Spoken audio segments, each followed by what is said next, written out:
오늘 주시는 말씀은 에베소서 4장 17절에서 24절까지 말씀입니다. 에베소서 4장 17절에서 24절 우리 한 절씩 교독하고 마지막 절은 함께 봉독하겠습니다. 17절입니다. 그러므로 내가 이것을 말하며 주 안에서 증언하노니 이제부터 너희는 이방인이 그 마음에 허망한 것으로 행함같이 행하지 말라.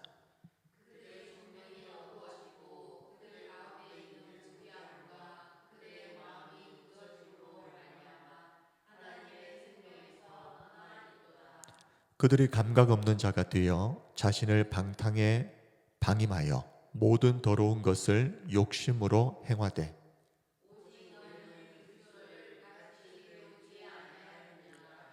진리가 예수 안에 있는 것 같이 너희가 참으로 그에게서 듣고 또한 그 안에서 가르침을 받았을진데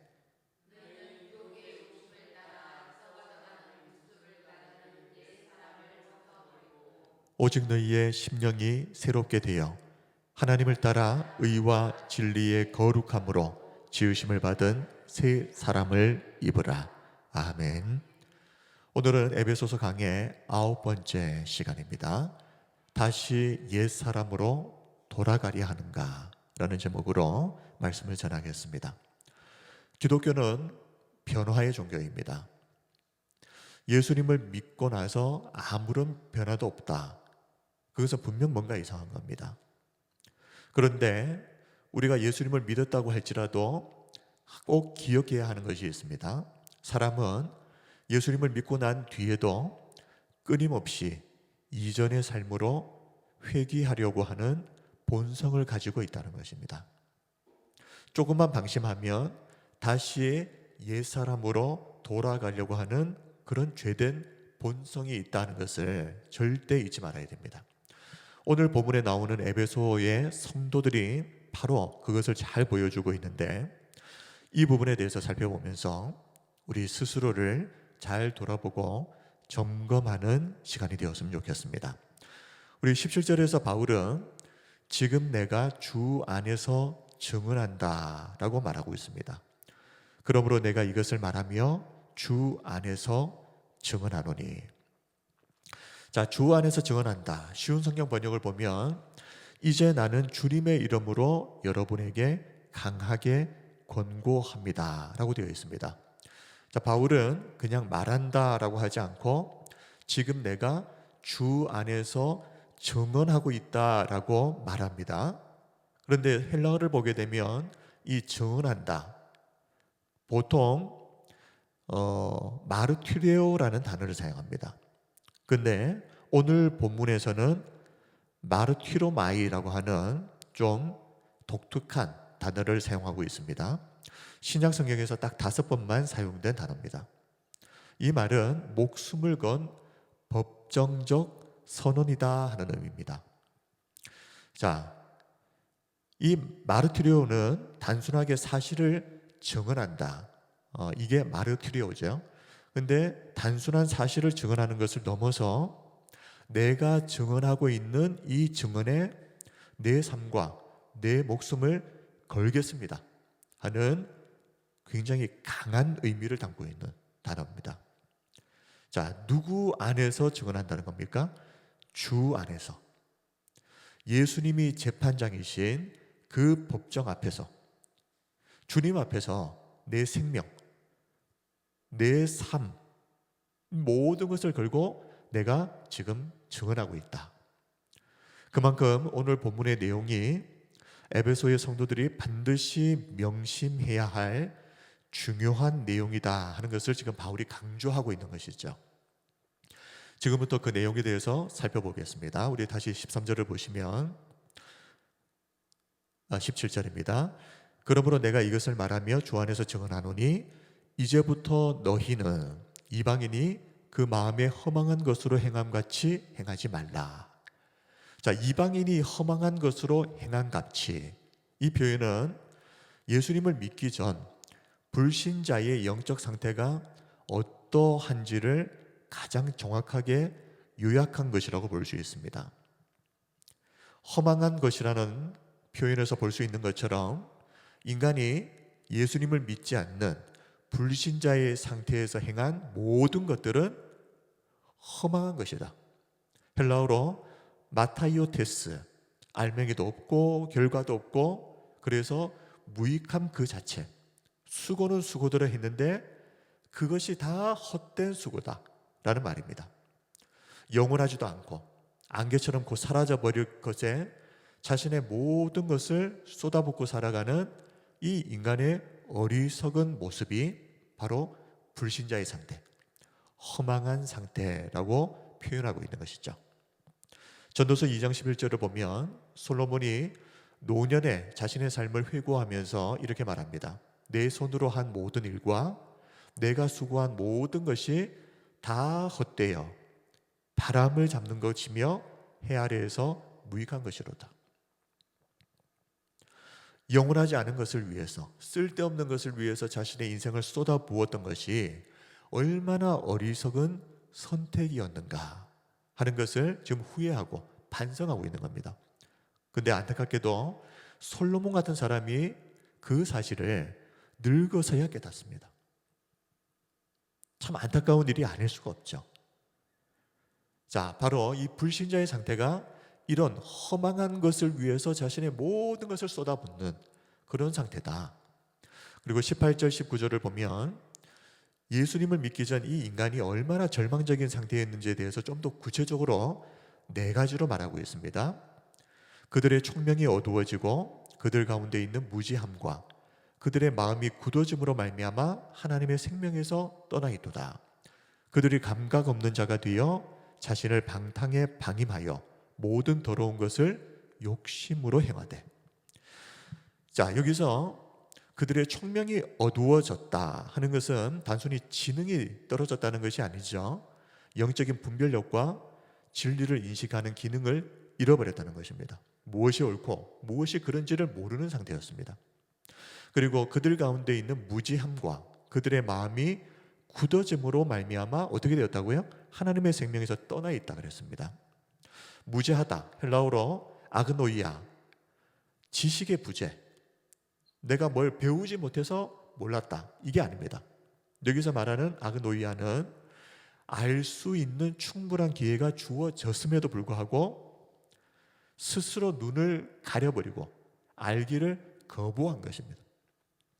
그래서 결국은 어떻게 됩니까? 영적인 무지의 상태에 빠지게 되겠죠. 여기서 말하는 강점이 뭐겠습니까? 강조점은 스스로 그것을 선택했다는 말입니다. 그리고 마음이 굳어졌다. 헬라어로 포로시스라고 하는 이 단어는 의학 용어로 뼈가 부러졌을 때 그 뼈가 이제 다시 붙기 위해서 석계질이 그 깨진 사이에 끼어듭니다. 그러면서 단단한 돌처럼 굳어지는 현상.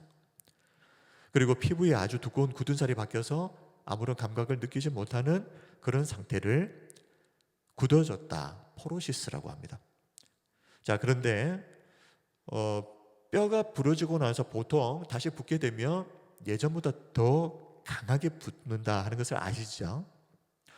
그래서 원래 이 마음이 포로시스처럼 굳어졌다 할 때 이 포로시스라고 하는 이 단어만의 의미는 조금 긍정적인 의미입니다. 사실은 치열한 상처를 우리가 살아가면서 겪게 되는데 그런 상처를 겪으면서도 살아남아서 그 찢겨진 상처를 치유하는 과정에서는 마음이 예전보다 그 유약했던 마음이 아주 단단하게 강해지죠. 이 상태를 말하는 좀 긍정적인 의미를 담고 있는 단어가 포로시스입니다. 그런데 오늘 본문에서 바울은 그런 긍정적인 의미가 아니라 사람이 이런저런 인생사를 겪으면서 마음이 딱딱하게 굳어져 버리는 것입니다. 그래서 하나님의 말씀이 주어져도 마치 이 마음이 돌짝밭 같아서 그 말씀에 대해서 아무런 반응도 하지 않는 영적으로 완고해진 상태, 이 상태를 말하기 위해서 바울은 지금 포로시스, 굳어졌다라는 단어를 사용하고 있다는 것을 먼저 기억하시고, 자, 이렇게 의도적으로 알기를 거부해버리고 또 마음이 굳어져 버려서 하나님의 말씀에 반응도 하지 않고 이렇게 완악함의 결과가 하나님의 생명으로부터 떠나게 되는 것이다. 단순히 종교적인 열심히 좀 식었다고 하는 것이 아니라 하나님의 생명으로부터 완전히 분리되어져서 영적 사망 상태에 이르렀다. 자, 그런데 정말 무서운 것은 세 번째입니다. 19절을 보시면 그들이 감각 없는 자가 되었다라고 했는데, 감각 없는 자, 에베소의 성도들이 바울의 이 말을 들었을 때 가장 먼저 떠오른 것이 무엇이었을까요? 문둥병입니다. 나병, 한센병. 이 한센병, 문둥병이 무서운 이유가 뭐죠? 신경이 파괴되어 버립니다. 그래서 통증을 상실해 버립니다. 그러다 보니 뜨거운 것에 데워도, 못을 밟아도, 심지어 쥐가 밤새도록 손 발가락을 다 갉아먹어도 아무런 통증을 느끼지 못합니다. 그래서 결국에는 손 발가락이 다 잘려나가 버리고 나중에는 생명까지 잃게 되죠. 왜 이렇게 되어버립니까? 감각이 없기 때문에.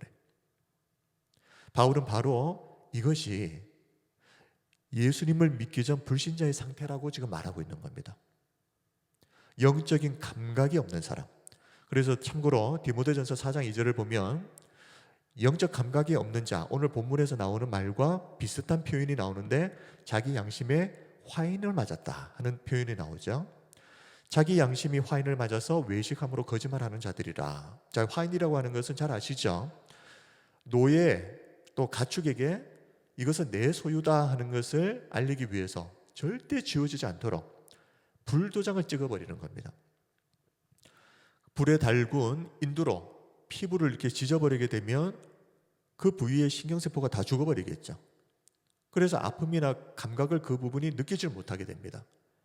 바울은 불신자의 상태가 마치 이런 감각 없는 자, 양심이 화인을 맞아서 죄를 지으면서도 죄책감도 없고 또 그 죄에서 돌이킬 의지도 없는 상태, 이 상태가 바로 예수님 믿기 전에 우리의 상태였다, 인간의 상태다라고 지금 말하고 있는 것입니다. 이렇게 영적으로 감각을 상실한 사람은 필연적으로 자신을 방탕에 방임하여 탐욕으로 행하게 되는 것이죠. 에베소서 4장 19절 다시, 그들이 감각 없는 자가 되어 어떻게 됩니까? 자신을 방탕에 방임하여 모든 더러운 것을 욕심으로 행한다 그랬습니다. 감각이 없는 자가 이렇게 되어버리는 겁니다. 자, 자신을 방탕에 방임한다. 방탕, 정신줄을 그냥 놓고 제멋대로 노는 겁니다. 근데 거기에 방임까지 겹쳐버리는 겁니다. 방임은 뭡니까? 간섭하지 않고 그냥 내버려 두는 거죠.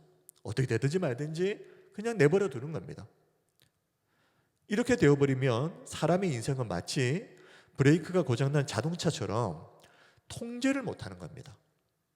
그래서 죄를 향해서 질주하는 상태, 그리고 멈출 수가 없는 상태, 이 상태가 되어버리는 것이죠. 그것을 바울은 모든 더러운 것을 욕심으로 행하는 탐욕의 상태다 라고 지금 말하고 있는 것이죠. 아무리 죄를 지어도 만족이 없는 겁니다. 마치 죄의 굶주린 상태처럼 그렇게 산다는 겁니다. 언제요? 예수님을 믿기 전 모든 인간의 상태가 바로 그런 상태였다. 바울은 이 불신자의 끔찍한 상태에 대해서 이야기를 하는 이유가 뭘까요? 지금 에베소의 성도들이 이런 불신자의 상태와 다를 바 없는 끔찍한 그 옛사람으로, 그 옛사람의 상태로 자꾸 회개하려고 하는 그런 모습이 보였기 때문입니다. 분명히 예수님을 믿는다고 해서 구원을 받고 그리스도인이 되었는데 바울이 지켜보니까 이 에베소의 성도들의 삶을 통해서 보니까 계속해서 예전의 그 죄된 삶, 옛사람의 삶으로 돌아가려고 하는 그런 모습이 보인 겁니다. 바울은 20절에서 너희는 그리스도를 그같이 배우지 않았다라고 말합니다. 오직 너희는 그리스도를 그같이 배우지 아니하였느니라. 바울이 에베소의 성도들에게 그렇게 가르친 적이 없습니다. 그렇다면 에베소 성도들이 정말 바울을 통해서 예수님이 누구신지, 복음이 무엇인지에 대해서 제대로 들었고 그리고 그 가르침을 제대로 받았다면 성도들에게서는 어떤 모습이 나타나야 되겠습니까? 21절 진리가 예수 안에 있는 것 같이 너희가 참으로 그에게서 듣고 또한 그 안에서 가르침을 받았을진데, 그렇다면 어떤 모습이 나타나야 되느냐? 예수님을 정말 믿은 성도에게서 나타나야 되는 그 삶의 모습이 어떤 것이냐라는 것을 말하고 있는 것이죠. 22절부터 24절을 볼 텐데 세 개의 동사를 주목하셔야 됩니다. 벗어버리고 새롭게 되어 입으라. 자, 22절부터 24절입니다. 너희는 유혹의 욕심을 따라 썩어져가는 구습을 따르는 옛사람을 벗어버리고, 첫 번째 동사입니다.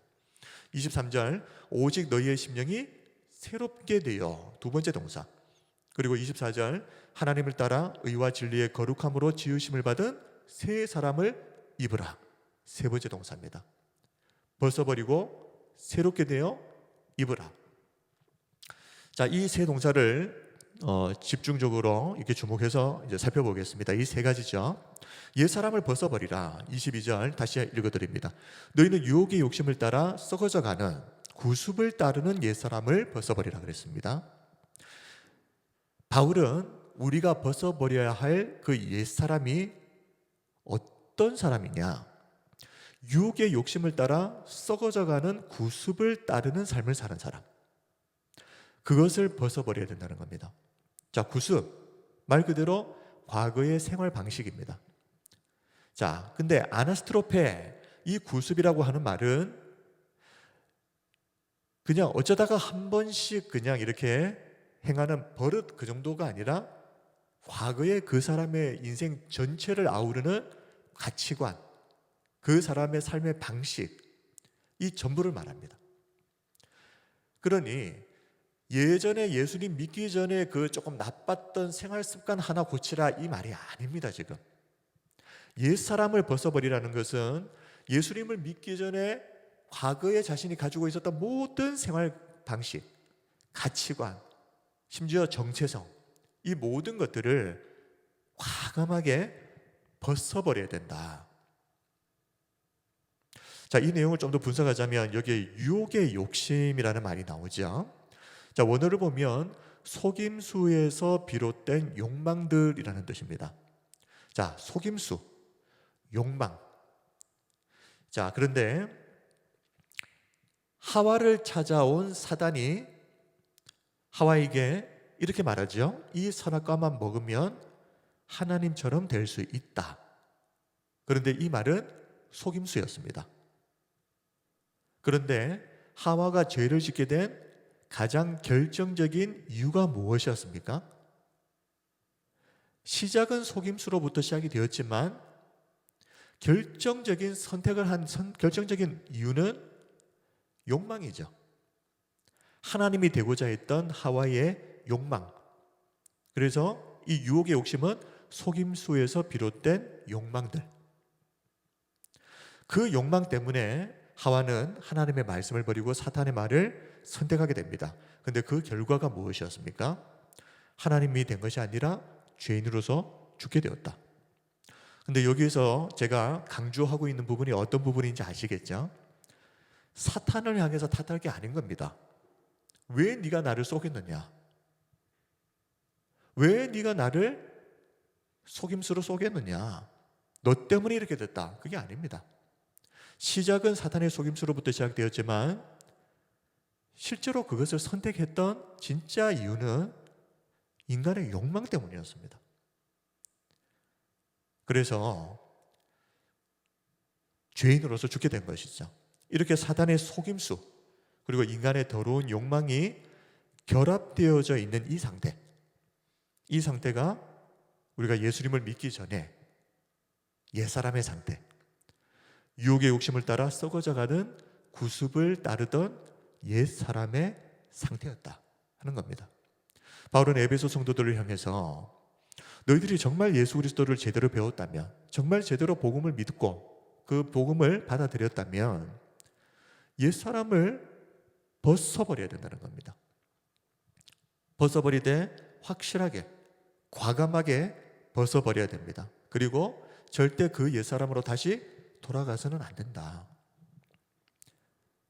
그런데 지금 에베소 성도들의 모습에서는 지금 돌아가고 있는 모습이 보이고 있는 거죠. 우리 성도님들은 어떻습니까? 혹시 우리가 신앙생활을 하면서 옛사람으로 회귀하는 그런 일들이 혹시 있지는 않습니까? 오늘 우리가 에베소의 성도들에 대해서 살펴보는 이유는 그들을 평가하고 판단하기 위해서가 아니라 혹시 나에게도 그런 모습이 없는지를 살펴보기 위해서입니다. 자, 그리고 옛사람을 벗어버린 사람이 두 번째로 해야 할 일을 말합니다. 심령이 새롭게 되어, 두 번째 동사죠. 심령이 새롭게 되어, 23절 오직 너희의 심령이 새롭게 되어. 자, 심령이라고 하는 것은 두 단어가 합쳐진 겁니다. 마음 그리고 지성을 뜻하는 이 누스라는 말과 정신을 말하는 푸뉴마의 합성어가 심령입니다. 자, 그런데 마음과 영혼 이 두 가지를 같이 이야기하고 있는데 우리가 여기서 한 가지를 좀 생각해야 될 부분이 있습니다. 마음을 움직이고 결정짓는 것이 무엇이겠습니까? 영입니다. 영. 그러니 모든 마음들은 그 사람의 영이 어떤 상태에 있고 어떤 선택을 하느냐에 따라서 움직이는 겁니다. 그래서 마음을 바꾸려고 하는 것보다 더 중요한 것이 뭐겠습니까? 우리의 영, 이 푸뉴마가 바르게 서 있도록 해야 되는 것이죠. 자, 심령이 새롭게 된다. 그래서 앞에서도 설명한 것처럼 단순히 마음, 이 지성을 새롭게 바꿔라 이런 말이 아니라 조금 더 들어가 보면 이 마음과 지성을 움직이는 이 영적 엔진, 바로 푸뉴마, 이 영, 심령의 영, 이 영이 완전히 새로워지는 것, 여기에 더 강조점이 있습니다. 자, 예를 들면 예전에는 오로지 나 중심으로 살았던 사람들이죠. 예수님을 믿기 전에 우리는 모든 것이 내 중심이었습니다. 그런데 이제는 어떻게 바뀌는 겁니까?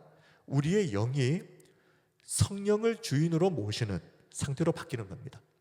그래서 나의 마음과 지성과 모든 영이 성령님의 다스리심을 받는 상태로 바뀌는 것, 심령이 새롭게 되는 것입니다. 그리고 안목이 바뀌는 것이죠. 상황을 해석하는 그 안목, 과거에는 상황에 따라서 속절없이 흔들렸던 우리의 심령이 이제는 하나님의 말씀에 따라서 완전히 새롭게 해석하고 또 그 상황을 말씀 안에서 적용하는 그런 상태로 바뀌는 것, 큰 차이죠. 이런 것을 심령이 새롭게 되었다라고 말할 수 있습니다. 자, 그런데 바울은 옛사람을 벗어버리고 첫 번째, 두 번째 동사 심령이 새롭게 되는 것에 이어서 한 가정이 더 남아있다라고 말하는데 새 사람을 입으라는 것입니다. 자, 24절을 보겠습니다. 하나님을 따라 의와 진리의 거룩함으로 지으심을 받은 새 사람을 입으라. 자, 바울이 말하는 새 사람은 설명하고 있죠. 하나님을 따라 의와 진리의 거룩함으로 지으심을 받은 존재, 그 사람이 새 사람입니다. 하나님의 의, 하나님의 진리, 하나님의 거룩함으로 지으심을 받은 사람. 자, 하나님의 의라고 하는 것은 내 의가 아니라 하나님으로부터 주어진 의죠. 이 주어진 의를 성경에서는 예수 그리스도께서 십자가에서 우리를 대신해서 이루신 그 의라고 말합니다. 자, 두 번째 하나님의 진리, 알레세이아는 하나님의 말씀을 말하는 겁니다. 그리고 세 번째로 하나님의 거룩함. 자, 거룩함이라고 할 때 거룩이 뭡니까? 라고 물어보면 카도시, 구별됨, 바로 나와야 됩니다. 거룩이 뭐지? 이러면서 고민하시면 안 됩니다. 거룩은 구별되는 것이다. 이렇게 하나님이 주신 의와 또 주신 말씀 진리를 통해서 거룩하게 세상과 구별된 사람이 되는 것을 새 사람을 입었다라고 말하는 것인데, 자, 오늘 이 말씀을 보면서 22절부터 24절 말씀을 보면서 한 가지 구분해야 될 게 있습니다. 시제를 보시게 되면 헬라어 시제를 보면 옛 사람을 벗는 것, 그리고 마지막 새 사람을 입는 것, 벗고 입는 것은 모두 부정과거형으로 되어 있습니다. 그 말은 과거에 일어난 결정적이고 단회적인 사건. 자, 뭘 말하겠습니까? 딱 한 번 일어나는 사건이라는 겁니다. 예수님을 믿음으로 우리의 신분과 정체성이 바뀌어버리는 겁니다. 대전환되는 겁니다. 어떤 대전환입니까? 예전에는 죄의 종이라고 하는 정체성에서 예수님을 믿고 나서는 하나님의 자녀로서 그 신분이 전환되어 버리는 것. 자, 이 일이 부정과거형이라고 하는 것은 이미 이루어졌고 그 일은 단회적인 사건이라는 겁니다. 막 반복해서 우리가 살면서 새 옷을 입었다가 다시 그 옛사람 옷을 입었다가 계속 이게 반복되고 있는, 하나님의 자녀가 됐다가 다시 죄의 종이 됐다가 왔다 갔다 하는 상태가 아니라 결정이 나버린 상태입니다. 그럼 바뀌는 게 아니죠. 자, 그런데 심령이 새롭게 된다라는 것은 시제가 다릅니다. 현재형 수동태입니다. 이것은 날마다 끊임없이 계속해서 지속되는 상태. 계속 반복되는 겁니다. 계속 반복. 한 번 일어나고 끝이 아니라. 그러니까 신분, 정체성은 한 번 바뀌고 하나님의 자녀로서 정해지게 되면, 결정나게 되면 바뀔 수가 없습니다. 그런데 심령이 새로워지는 일은 매일마다 계속 반복되어지는 일이라는 거죠. 예수님을 진심으로 믿고 구원받았다며, 이게 전제입니다. 진심으로 믿지도 않았는데 그냥 교회 다니니까 믿겠지라고 하는 그런 전제가 아니라 정말 믿고 구원받았다면 우리가 죄를 짓는다고 해도, 극단적인 예입니다. 이거는 하나님의 자녀라는 신분이 바뀔 수는 없습니다. 하나님이 부르시면 후회하심이 없습니다. 하나님이 불렀는데 어이구 내가 잘못 불렀네 하고 취소되는 경우가 없다는 겁니다. 하나님은 모든 우리의 과거와 현재와 미래의 모든 것을 보시고 태초에 이미 선택을 하셨습니다. 그리고 그 선택은 오류가 날 수가 없는 거죠. 그러나 하나님의 자녀가 되었음에도 여전히 우리는 죄 가운데 넘어지지 않습니까? 하나님의 자녀라고 하면서도 죄를 짓지 않습니까? 그런데 이 죄를 짓고 있는 이 모습은 하나님의 자녀답지 못한 모습이죠.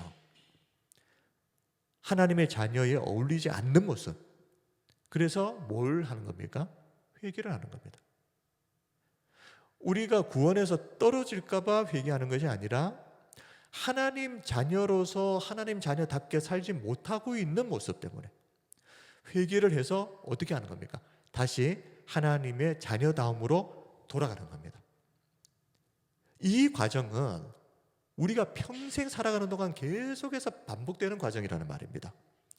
신분은 바뀌지 않지만 그 신분이 바뀐 가운데에 날마다 심령이 새롭게 되어지는 이 과정은 계속해서 일상의 회개라고 하는 과정을 통해서 계속 반복된다. 이것을 잘 정리를 해야 구원파나 다른 이단들의 가르침에 넘어가지 않는 겁니다. 자, 요한복음 13장에서 예수님께서 베드로에게 너희는 이미 목욕을 했으니 발만 씻으면 된다라고 말씀하셨죠. 예수님께서 최후의 만찬을 마치시고 나서 제자들의 발을 씻겨주셨을 때 베드로가 선생님이 어떻게 제자의 발을 씻길 수가 있습니까? 하면서 거부를 했습니다. 그때 예수님께서 내가 네 발을 씻겨주지 않으면 너와 나는 상관이 없다. 그러니까 베드로가 또 오버하죠. 그러면 제 온몸을 씻어주십시오. 발만 씻어주시지 말고 온몸을 씻어주십시오. 그때 예수님께서 너희는 이미 목욕을 다 했다. 그래서 발만 씻으면 된다 라고 말씀을 하시는데, 예수님을 믿음으로 우리의 신분은 이미 하나님의 자녀로 변화가 되었습니다. 목욕을 한 상태라는 겁니다. 그런데 일상의 삶을 살면서 매일 죄를 짓죠. 그래서 일상에 회개는 해야 된다. 이게 발을 씻는 거죠. 그 회개를 통해서 뭘 하는 겁니까? 잠시 잠깐 하나님의 자녀다움을 잃어버렸던 그 상태에서 다시 하나님의 자녀다운 상태로 돌아가는 겁니다. 이 일상의 회개, 이것을 뭐라고요? 심령이 새롭게 돼요. 이거를 꼭 잘 구분하시기 바랍니다.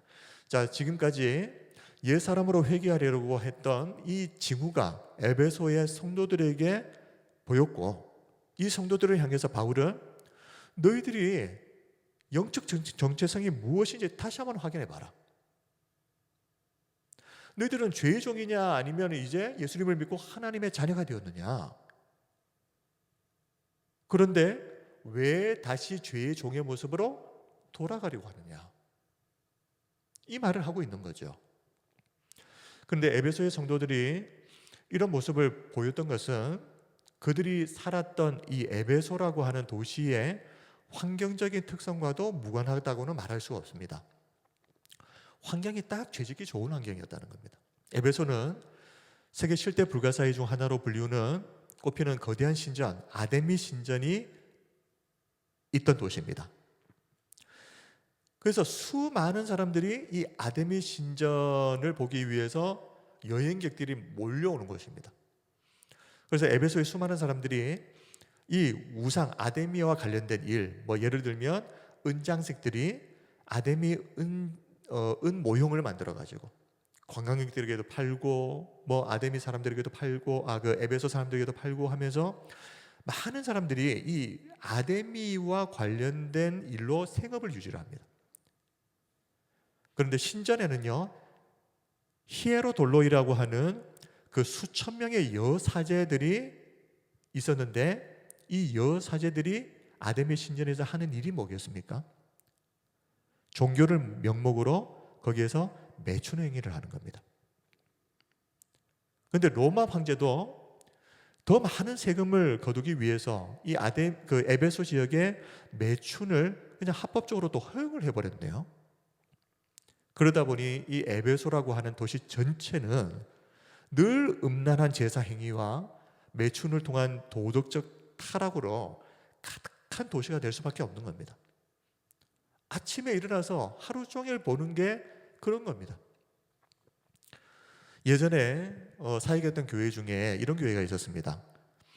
그 마산에 있는 환락가, 그냥 바로 그 안에 한복판에 교회가 있었습니다. 근데 그 교회가 이제 건물의 한 층을 빌려가지고 그렇게 사용하던 교회였는데, 예배를 드리고 교회 문을 나서면 그 사창가를 지나서 나올 때가 많습니다. 그 다 보면서 그냥 나오는 겁니다. 그런데 참 눈앞에 보이는 것이 중요하지 않습니까? 매일 눈에 보이는 게 그런 것밖에 없으면 어떤 사람이 그 속에서 거룩함을 유지할 수가 있겠습니까? 그리고 그 에베소가 바로 그런 환경이었다는 겁니다. 또 하나 이야기하자면 이런 환락의 도시 에베소에서 소수의 그리스도인으로 살아간다는 것은 경제적으로 그 경제적인 카르텔, 길드라고 아시죠? 조합 같은 겁니다. 이 조합에 소속이 되어 있지 않으면 경제 생활을 할 수가 없습니다. 그런데 에베소에서 그리스도인이라는 이유만으로 이 길드, 조합에서 퇴출당해 버리게 되면 이제 하루아침에 먹고 사는 문제에 떨어지게 됩니다. 극심한 경제적인 어려움을 감수해야 하는 것이 그리스도인이 된다는 것이었습니다. 자, 이렇게 매일 돈 때문에 걱정하고 주변 사람들로부터 이상한 사람 취급받고 눈에 보이는 것은 온통 매춘과 환락들이고, 이런 환경 속에서 살다 보면 그냥 다시 예전처럼 신전축제에도 아데미 신전축제에도 참여하고 적당히 타협하면서 그냥 살고 싶은 유혹이 어느 날 갑자기 생기지 않겠습니까? 그러다 보니 에베소의 성도들은 조금만 영적으로 방심해도 자신이 누구인지, 이 영적인 정체성, 하나님의 자녀로서의 이 영적 정체성을 잃어버리고 죄된 옛사람을 다시 뒤집어 써버리는 이런 일들이 반복될 위험이 어느 곳보다 높을 수밖에 없었던 것이 바로 에베소였다는 겁니다. 그래서 바울은 상황이 더 악화되기 되기 전에 이 모든 것들을 다시 바로잡기 위해서 에베소서를 쓴 것이죠. 말씀을 정리합니다. 오늘은 예수님을 믿고 그리스도인이 되었음에도 다시 그 죄된 옛사람, 그 옛날로 회개하고 있는 모습을 보였던 이 에베소의 성도들을 향해서 바울이 얼마나 엄중하게 질책하고 있는지, 그리고 예수님을 정말 믿는 사람은 어떠해야 되는지 아까 세 가지 동사 말했습니다. 옛사람을 벗어버리고 심령이 새롭게 되어 새 사람을 입으라. 이것이 바로 예수님 믿는 사람, 예수 그리스도의 정체성을 가진 사람의 모습이다. 이것을 다시 한번 강조하고 있는 겁니다. 어찌 보면 복음의 가장 기초죠. 기초. 이 기초, 그런데 이 기초가 흔들려 버렸다는 의미가 아니겠습니까? 우리 성도 여러분, 우리는 예수님을 믿을 때 죄된 옛사람을 벗고 새 사람을 입게 되었습니다. 그런데 꼭 기억하셔야 됩니다. 우리가 죄의 종에서 하나님의 자녀가 되는 이런 대변혁이 일어났지만, 그리고 이것은 변하지는 않지만, 우리가 영적으로 방심하게 되면 에베소 성도들이 그랬던 것처럼 우리도 다시 옛 사람으로 회개해 버릴 수 있는 그런 위험이 타분한 존재들이다. 그래서 날마다 심령이 새롭게 되어야 된다는 겁니다. 어쩌다 한번 예배 드릴 때 한번, 아니면 부흥회 할 때 한번, 수련회 할 때 한번, 이게 아니라 날마다 심령이 새롭게 되어서 예수 그리스도에 속한 사람, 하나님의 자녀라고 하는 이 정체성에 걸맞지 않는 삶의 모습이 보인다면 일상의 회개를 통해서 다시 그 원래의 자리로 회개하기 위해서, 돌아가기 위해서 매일매일 자신을 돌아보고 점검하는 사람이 되어야 된다. 우리가 살고 있는 이 세상도 에베소와 별반 다르지 않지 않습니까? 조금만 방심해 보십시오.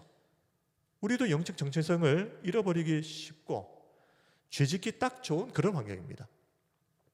그래서 우리는 더 기도해야 되고, 더 말씀 보아야 되고, 더 예배에 생명을 걸고 이 예배를 통해서 끊임없이 자신을 점검해야 되는 겁니다. 이 정도면 되겠지라고 생각하는 그 순간 무너질 수 있습니다. 우리 베드로전서 5장 8절 말씀을 마지막으로 같이 읽고 말씀을 마칩니다. 시작. 근신하라, 깨어라. 너희 대적 마귀가 우는 사자같이 두루다니며 삼킬 자를 찾나니. 대적 마귀가 삼킬 자를 찾아 두루다니는 이 시대,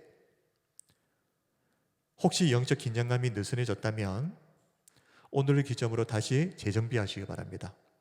기도의 시간이 줄어들었다면 다시 기도 시간을 회복하시고, 성경을 100장씩 읽다가 지금 10장씩밖에 읽지 않는다면 다시 회복하셔야 됩니다.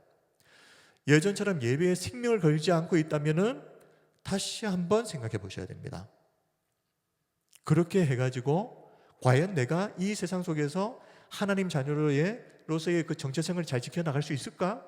한번 생각해 보셔야 된다는 말입니다. 우리라고 에베소 성도들 같지 않으라는 보장이 있겠습니까?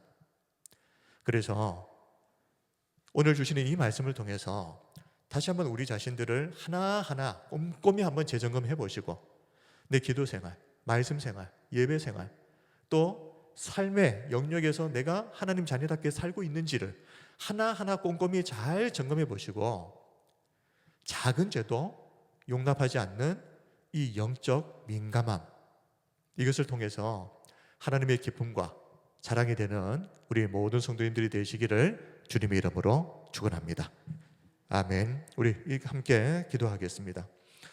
오늘 주신 이 말씀은 어찌 보면 참 우리하고도 관련이 있는 말씀이다 싶습니다. 아무리 신앙생활 잘하고 있다고 해도 조금만 영적으로 방심하면 우리도 에베소 성도들처럼 그렇게 순식간에 무너질 수 있습니다. 물론 하나님께서 우리를 하나님의 자녀로 부르셨을 때 그 신분이 취소되는 일은 없겠지만, 우리가 하나님의 자녀로서 이 땅을 살아가면서 하나님 자녀답지 못한 부끄럽게 사는 그런 삶으로 살다가 부끄럽게 하나님 앞에 수치스러운 모습으로 설 수 있지 않겠습니까? 오늘 우리가 말씀을 통해서 하나님께서 내 자신을 한번 돌아보라고, 한번 점검해 보라고 주신 오늘 말씀인가 보다 생각하시면서 우리의 기도 생활, 말씀, 예배, 또 삶의 영역에서 우리가 어떻게 살고 있는지를 잘 돌아보고, 회개해야 할 것이 있으면 심령이 새롭게 되는 회개의 시간을 가지시고, 하나님 앞에서 간절히 하나님의 기쁨과 자랑이 되기 위해서 우리의 삶이 아름답게 세워질 수 있도록 기도하는 시간 되시길 바랍니다. 개인적인 기도의 제목들이 있으실 텐데 하나님께서 우리의 기도를 결코 외면하지 않으시고 가장 좋은 곳으로 응답하실 줄 믿습니다. 오늘 이 밤 우리가 간절히 기도할 때 하늘의 문이 활짝 열리고 기도 응답의 놀라운 복과 은혜가 임하는 이 밤이 될 수 있도록 하나님 우리에게 믿음을 주옵소서, 은혜를 주옵소서. 우리 함께 통성으로 기도합시다. 거룩하신 우리 아버지 하나님, 오늘도